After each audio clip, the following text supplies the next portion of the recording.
নিতে। তখনই পিঁপড়াটি পাথাটির ওপর উঠে বসল। আস্তে আস্তে সে নদীর কিনারায় চলে গেল। পিঁপড়া ও পায়রার গল্প।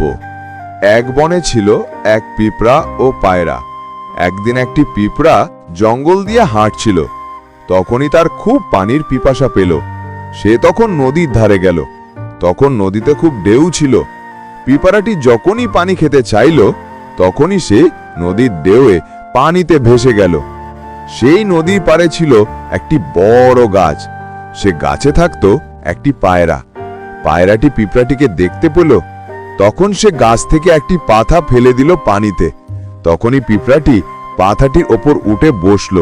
আস্তে আস্তে সে নদীর কিনারায় চলে গেল। পিঁপড়াটি বেঁচে গেল। এভাবে পিঁপড়ে ও পায়রা অনেক ভালো বন্ধু হলো। এভাবে দিন কাটতে লাগলো। হঠাৎ একদিন পিঁপড়াটি দেখতে পেল পায়রার গাছের সামনে একটি লোক দাঁড়িয়ে আছে।